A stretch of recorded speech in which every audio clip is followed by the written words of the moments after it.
Bakıda onlarla istismar müddəti bitmiş köhnə binalar var ki, illərin yükünü təkcə divarları deyil, eyvanları da daşıyır. İlk baxışda bəlkə də əhəmiyyət verilməyən bu balkonlar əslində hər an faciəyə çevrilə biləcək təhlükə mənbəyidir. Çatlar, qopmuş beton hissələr, paslanmış armatur, taxta parçaları, bütün bunlar Küləklər şəhərinin şıltaqlığına hələ ki tab gətirir. Amma günün birində mütləq xoşagəlməz hadisəyə səbəb olacaq ki, bu da indiyədək heç də az təsadüf olunmayıb.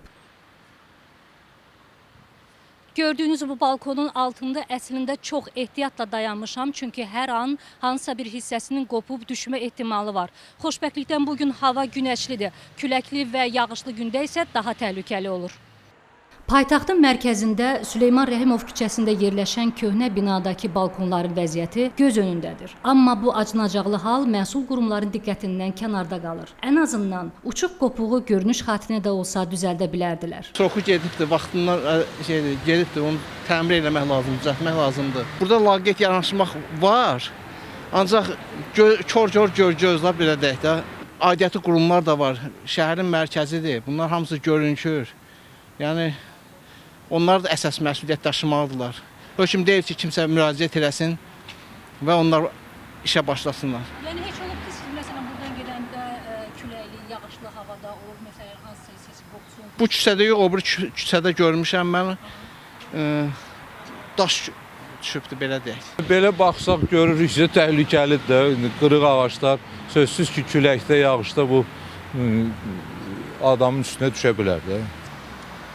Yağış zamanı birincisi su axır elə birincisi başımdan, ikincisi ki məncə yəni çox sınıqdır, təhlükəlidir.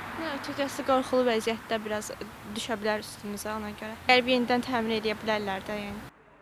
Məsuliyyət aidiyyatı qurumların üzərinə düşsə də, ev sahibinin də vicdanına yük düşür. Ərazidə yaşayan sakinlər də istəməzlər ki, hər an təhlükə yarada biləcək eyvanların sahibi olsunlar. Məsələ ilə bağlı Nəsimi rayon İcra Hakimiyyətinə, Dövlət Şəhər Salma və Arxitektura Komitəsinə dəfələrlə müraciətlər etsək də, cəhdlərimiz boşa çıxdı. Laqeyd şəkildə digər nömrələrə yönləndirilsək də, telefonlarımıza cavab verən olmadı. Cavabdeh qurumların problemə laqeyd yanaşması və məsuliyyətsizliyi həm şəhərin infrastrukturuna, həm də vətəndaşların təhlükəsizliyinə ciddi təhdid yaradır. Ümid edirik ki, rəsmi qurumlar vəziyyəti nəzarətə götürəcək və riskli eyvanların təcili bərpası işini təmin edəcək. Şəfiqə Şəfa, Pərviz Allahverdiyev, Bizim Media.